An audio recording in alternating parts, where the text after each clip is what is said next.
Welcome to Bootstrap, Insights for the Self-Funded Entrepreneur with Frank Chinchilli. My name is Matthew Lay. I'd like to welcome you back to our show. It's 2019, and we decided to start off with a introspective topic. In the new year, we often look at our personal lives and our businesses, and as entrepreneurs, it can be pretty lonely at times. We feel like we're carrying the weight of the business and sometimes the world on our shoulders. And with that introspection, I know that things can get quite dark. You look at your numbers for the year, maybe you haven't accomplished all that you want, maybe it's been a rough year. Frank, I know that being in so many businesses for so long, and I've been there during some dark times, I know you've been through some rough patches with some of the businesses. What's your initial recommendation to entrepreneurs who maybe right now are going through one of those, and how to best deal with it? Well, that's a great question, and I've seen a lot of videos and quotations on social media about this topic, and it's interesting because it's twofold. You've got the physical demands of being an entrepreneur, especially when you're bootstrapping. It's not a 9-to-5 lifestyle. Oftentimes you're physically putting in 10, 12 hours a day, and not to mention all the mental time invested. Most entrepreneurs don't sleep soundly throughout the night. And there's also the emotional impact. The impact it has, just that fear, that anxiety. Are you gonna get through the month paying all the vendors and paying rent and all that kind of stuff? So, so I think it's to approach it you have to look after your body as well. And I think it's important for just general exercise.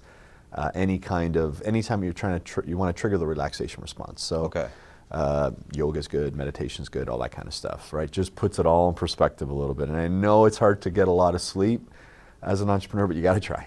You got to catch up on that sleep. And what's one thing you've personally done? Do you do yoga and meditation, gym? What do you do? Yeah, I've had a personal experience with this. When I first started my first venture, it was all out. I don't even know how many hours, all hours. And I kind of burnt out. Quite frankly, both physically and emotionally. And then it was just realizing that, hey, we're like, as entrepreneurs, we're like athletes of business. We're finely tuned instruments, so you have to treat it as such. Got to watch your diet. Started to watch what I was eating, not so much fast food, and watching my caffeine as well. As much as you want that spark of energy, but at the same time, I was yelling at everybody, and everything was being blown out of proportion because I was having too much caffeine in my system. I'm already amped up.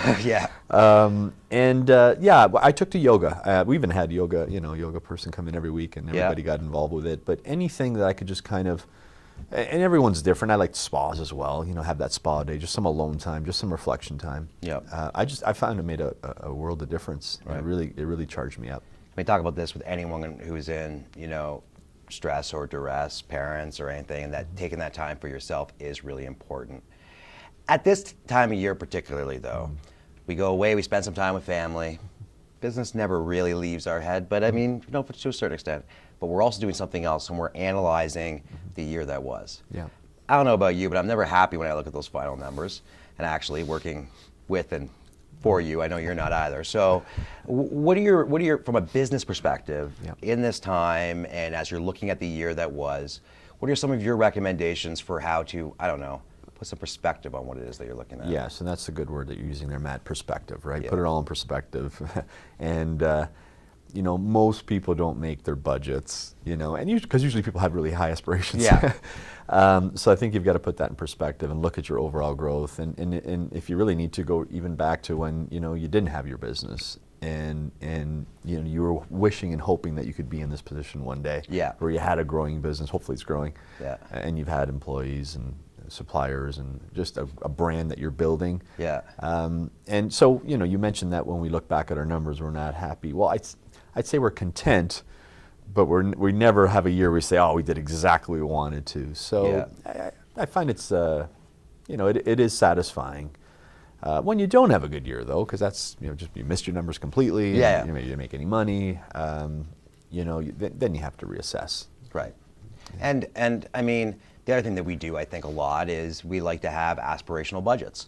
The reason that we're in the seats that we're in is that we want to go for something, right? If you're just going to put it in you got to remember that too when you're back and you're getting into budget cycle, or what you did last budget cycle was you didn't write a number that was a gimme. You wrote a number that you wanted to hit, that you wanted to achieve, and so you got to put that in perspective when you're looking at it too. Well, I feel we're blessed. I mean, we've had multiple, I think it's 6 or 7 different profit hot 50 fastest growing companies, several growth 500 businesses. So I think if there's one thing, there's many things, but if there's one thing in particular is what you just said, is that, we do aim high. We have the aspirational goals, and what we've learned that I can pass on to our viewers is that you'd be amazed when you have a great team and you set the expectation very high. You'd be surprised at how many times everybody will come together, lift up, and actually hit those goals. Yep. And like when you shoot for the stars, if you miss, you hit the moon, you're still pretty happy. You're still pretty happy with what you got. And so, they say be careful what you wish for, but what I think take away from this is that that's what we say when we're kind of in that down part looking at it. But remember what you wish for, right? Great piece of advice. Dark days, though, speaking about dark days or challenges, recently went through it for myself the first time. And so next time on Bootstrap, Frank and I are going to talk about what it's like to find a banking partner. As bootstrap companies, we still need them. Banks are a necessary evil or part of the way we do business. So we're going to talk about how to find the right banking partner next time on Bootstrap.